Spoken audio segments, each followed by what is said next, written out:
Hey there, Mr. Terry here, high school history teacher. Welcome back to another History Teacher X video. All right, it's been a few weeks since we checked out Living Ironically in Europe, and we've been on kind of a kick of socialist states recently, so I thought we'd check out this one. Was Yugoslavia actually a good state? Not really. All right, we'll see what our European friend has here. Original link is down below. Make sure you are supporting the original and sub to their channel. Thank you to YouTube channel members. You guys saw this video first, and thank you to all the patrons. All right, let's get started. All right, was it a good state? What do you think going into this? If you've ever grown up in the ex-territories of Yugoslavia, or hell, even just visited and talked to the people from there, you've probably heard all sorts of stories about the ex-nation and how great and glorious its past was. Tito! Stories of great economic prosperity, impeccable military, world-class education, healthcare, and that it was so safe that you could sleep on a bench soundly. Indeed, nostalgia for socialist Yugoslavia and its time is something deeply present in today's generation that grew up in the country. It is interesting how positively Tito gets thought about, especially when you look at the kind of umbrella of like socialist leaders there. And I know, he did not necessarily fall into line, especially when it came to like the Soviets trying to kind of dictate what socialists were supposed to be doing, and him being like a staunch opposition to that. But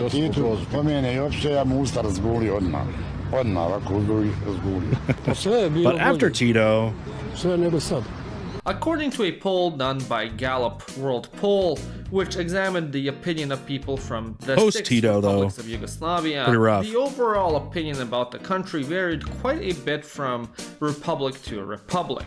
The countries that saw the breakup as overwhelmingly negative were Serbia at 81% of the population, Bosnia at 77%, Montenegro 65%, and Macedonia at 61%. Interesting to see all this, how negative that stuff was. Whilst the population in Slovenia was almost equally split at 41, seeing it as favorable, and Croatians not. The only two from this group that had an overwhelmingly positive view of the dissolution were Croatia at 55%, with only 23% thinking it was a mistake, and Kosovo at 75%, with only... Probably because they could exist at that time, I guess. It's still very, skeptical there. Well, I should say skeptical, still very much disagreed upon, especially if you are, of course, Serbia. But it is interesting to see these statistics. I hadn't seen these kind of statistics about favorability, depending on, I don't know what the source of this poll is necessarily, but to see it's so different. Okay, it kind of makes sense for Serbia, although you might think like, okay, they were kind of like the boss of things, but then it really broke down. So once you see that collapse from the Serbians, okay, you got that. But then interestingly, there were still those pro nationalist movements, especially against Syria here, that still, like Croatia, that still thought of it as, very popular. But still, those numbers aren't great. Only 10% seeing it. I mean, they're horrible in some places, but overall. As the past country is held in such high regard by millions of people, the question arises, was it really that good? So let's explore that question and figure out what socialist Yugoslavia was really like. Alright. It was just memes.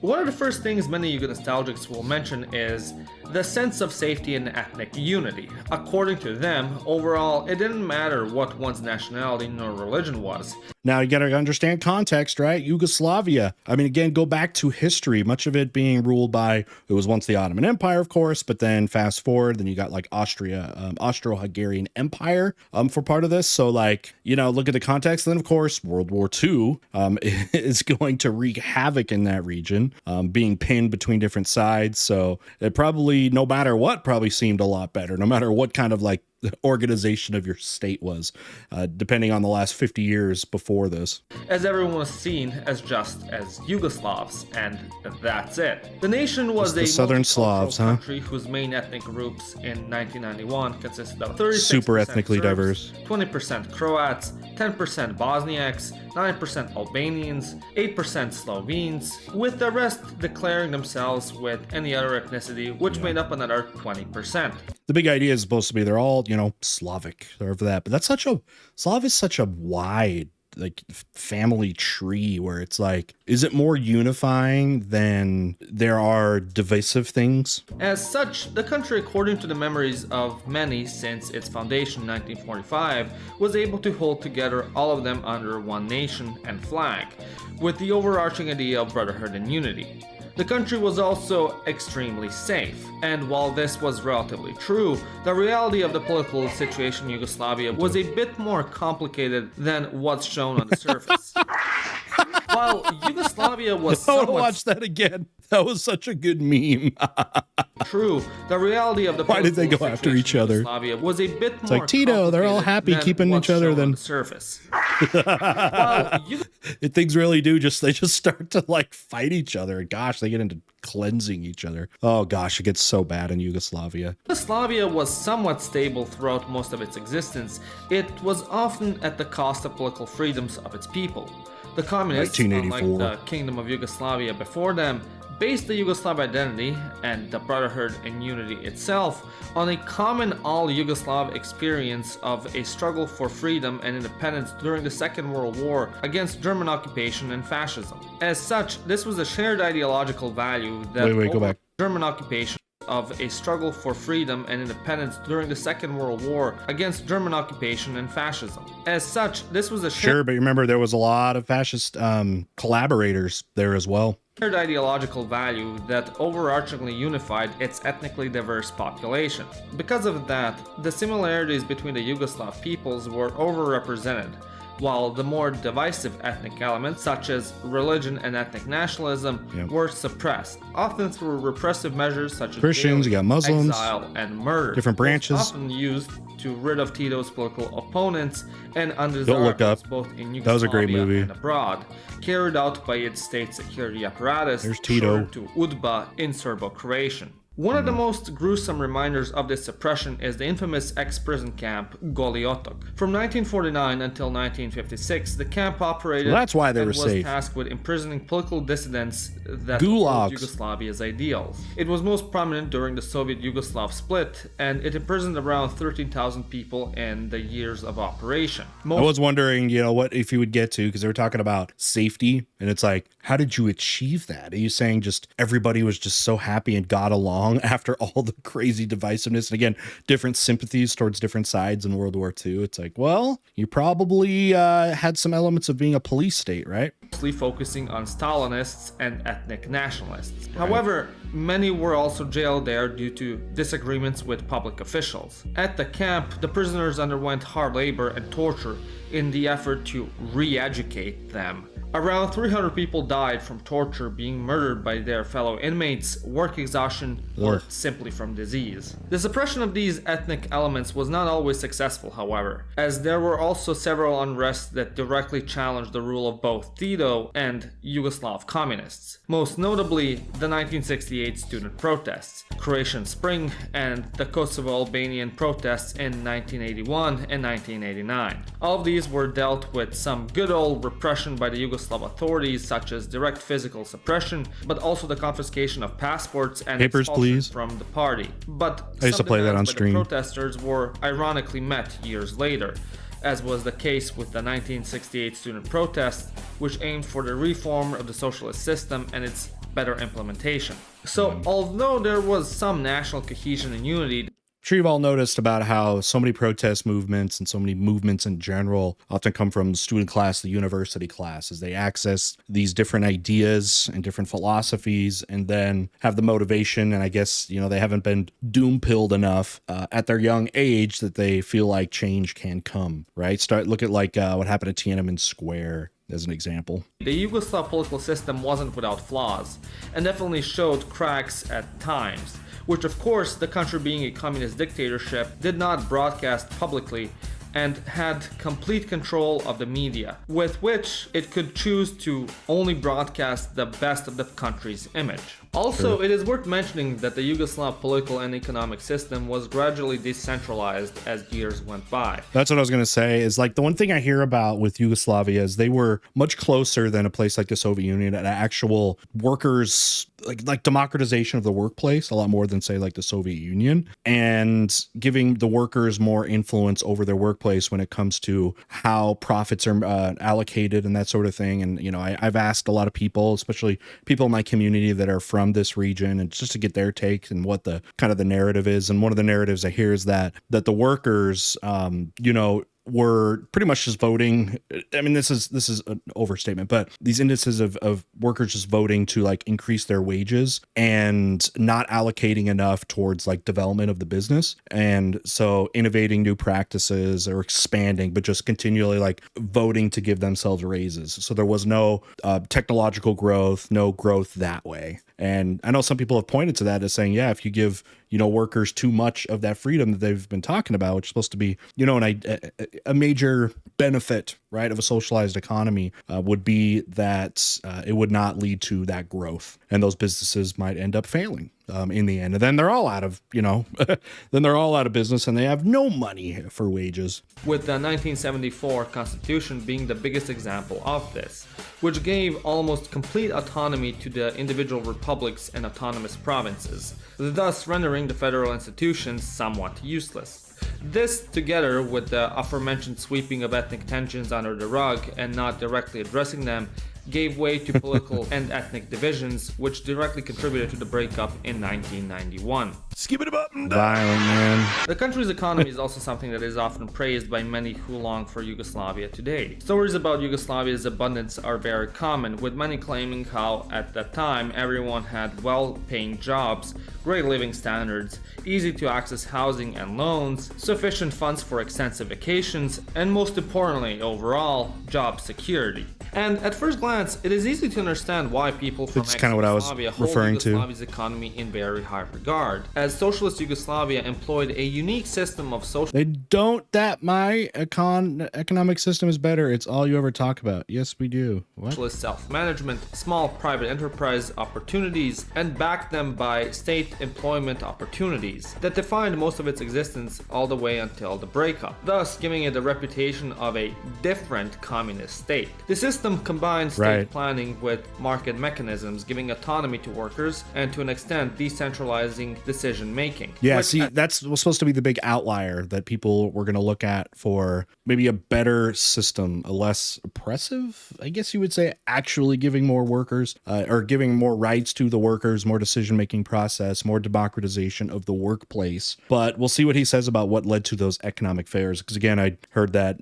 so much was put into, increasing wages that economic growth, industrial growth was not happening, leading to the failure of industries. Revolutionary. However, while this system was somewhat successful during the formative years, generating huge amounts of growth for Yugoslavia until the mid-1960s, it was plagued by mismanagement and rampant unemployment, which were problems that were never really solved. And in fact, that'd be the question: why did the workplaces fail? In the early 60s, the unemployment in the country was at 7%. By the mid-1970s, it doubled. However, that was just the average. In different republics, the unemployment rate also varied. In or Slovenia, lower in some rate places. Was usually at around 5%. However, in more impoverished republics, Slovenia has always been a lot better off. And at the time region of Kosovo, they tended to be over 20%. Party membership and nepotism also played. This is where you're also going to get divisions, because the states that are the states within, Yugoslavia or whatever are, and this happens in any places where you have a big unified economy over so many different territories, is some of these states will feel like they are carrying the other ones. They are carrying those burdens, or that these other states are dragging them down, per se. That's some of the arguments that people have against things like European Union, how economically unified you can be, but also the fact that failures in one place can affect everyone else. And then you get arguments for people that are like, we need to break off and do our own thing. With those with connections being totally separate from nationalism that way. However, despite this, it is still impossible to say that the country did not see improvement in its living standard, infrastructure, and public institutions. However, although some of this growth was organic, a lot of it is also due to the state's finances being propped up by foreign funds, similar to how the Rákosi regime in Hungary was able to prop its economy in its days after the 1956 revolution. And this is where they're going to have a different experience than some of the other socialist places that are going to be pretty much blockaded from foreign aid and foreign trade. People actually dealt with Yugoslavia and then again embargoed other places. Yugoslav state took on several IMF loans to try and prop up its economy, and as a result incurred a large external debt, totaling $18.9 billion in 1981, equating to $65.32 billion in today's standard. In the same year, well, remember, they're a nation that was starting almost from nothing in a way. You got to look at the context. What was it like before Yugoslavia? Was around 70 billion. Progressively, the economic situation kept getting worse due to unsustainable financial practices. In 1965, the inflation rate was at around 34.6%, while at its lowest in 1973, it was still only 20%, which on its own is bad enough. But the perspective becomes worse once you realize that officially hyperinflation is declared when inflation reaches 50%. And since its lowest point, that rate just kept rising, doubling in 1982 and reaching 167% in 1987. As a result, this entire system basically collapsed on itself in the 1980s. Workers still haven't seen any real explanations that he has or analysis of what really happened there. He's spouting out facts and things, but yeah, I wonder if we're going to get some hypotheses about this.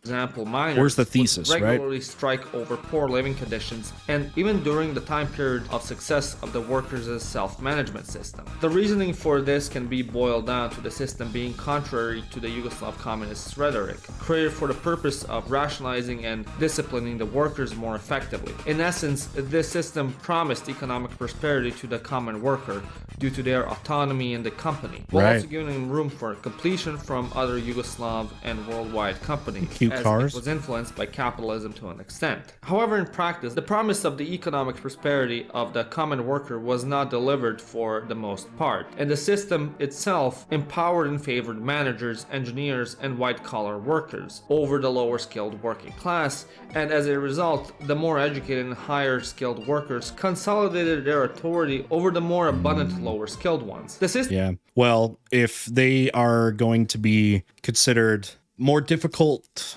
to replace, I guess they were trying to see their own value, right? Isn't that kind of supposed to be the ideology here? Is you get what your value is to the company, to the industry, or whatever it is. So was this an instance of those, again, kind of like petit bourgeoisie? I don't even know if you want to call it that. They're not really owners. They're more the managers than anything, but of them asserting what they believed their value was, that it was higher. Okay, because a lot of people argue that, you know, with socialism, it's not about everyone having equal pay, but is about getting the value of what they put in. And maybe that's what those people were saying? What do you think? The system also, ironically, for a communist country, caused inequality due to its commitment to wage differentials so as to secure more skilled labor. This inequality, together with the focus on more stable industrial growth, caused immense unemployment, problems which again were never addressed. And this is where this phenomenon becomes interesting, because inherently, although bringing initial success, the Yugoslav model was inherently flawed. And while in the majority of academia, from economics to political science, these flaws are well noted and used as a case study, the majority of the people who lived in that period still had a positive view of it, even though its short ends eventually came to bite the country in the ass. What are the flaws? Now, let's talk about the military. Another point Yuga-nostalgics love to mention is the country's military prowess. The general notion among them is that the Yugoslav People's Army, JNA, was somehow the fifth largest army in the world. While certainly it was a formidable force, during its heyday, the ranking for the Cold War period are sparse. And in the rankings that do exist, from the year 1990, for example, the Yugoslav army was not even in the top 10 armies in the world.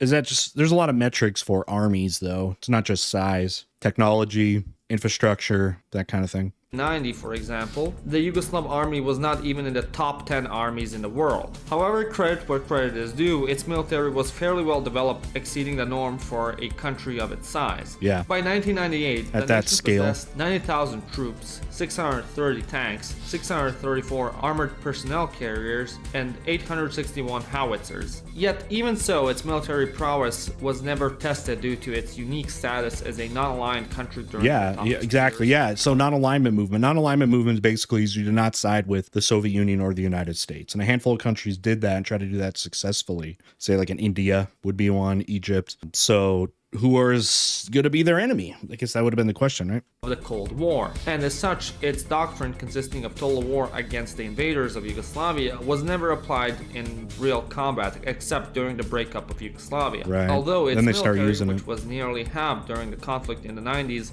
was still seen by Western military analysts as a foe to be reckoned with. Even so, its performance was plagued by a variety of other factors, such as the state's economy, ethnic makeup, desertion, and overall morale of its soldiers, as well as its doctrine not being really applicable to a situation as complex as the breakup of Yugoslavia. Even though Yugoslavia at its core was flawed, this doesn't make the positives it had on people any less valid. The people who lived in the time before it was severely deprived, and as much as it was flawed, it was eons ahead of what they had before.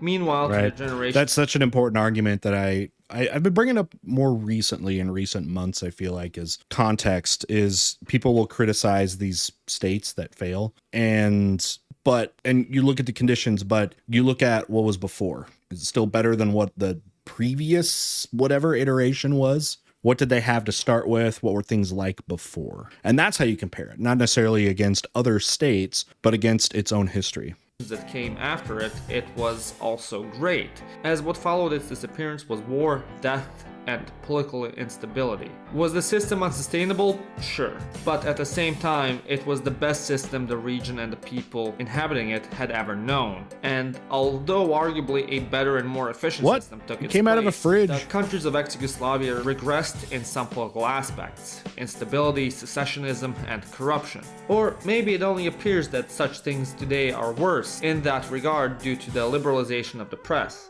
I'll let you decide. Either way, for a time, it was the best state anyone knew in the region, and its marks left on the people were real. So although hindsight is always 20/20, we can see its flaws. At the time, to everyone involved, you didn't really say what the flaws are, especially considering what was before it. As such, the case of Yuga-nostalgia is very interesting, as ultimately, with all its flaws, it did create real positivity in the lives of millions, and as such, it really can't be dismissed as a completely flawed state.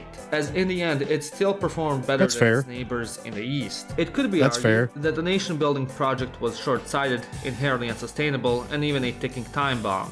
But ultimately, so were the states it bordered, and it did have a positive effect on people, and that perception and those feelings are real. So, what do you think? What about all the people what about all the violence? Holy crap. Like, I guess that's not really what they're talking about when they're trying to talk about the favorability of Yugoslavia, was not how incredibly violent and bloody and the cleansing campaigns that went down there, and Milosevic and that whole era, you know? I generally like to know your thoughts about all this. Please let me know in the comments down below. As always, thank you to the members who support my work. If you wish to do so, become a member like them, or head over to theironicsshop.com and get some of my merch. My name is Janos, and you watch Living Ironically in Europe.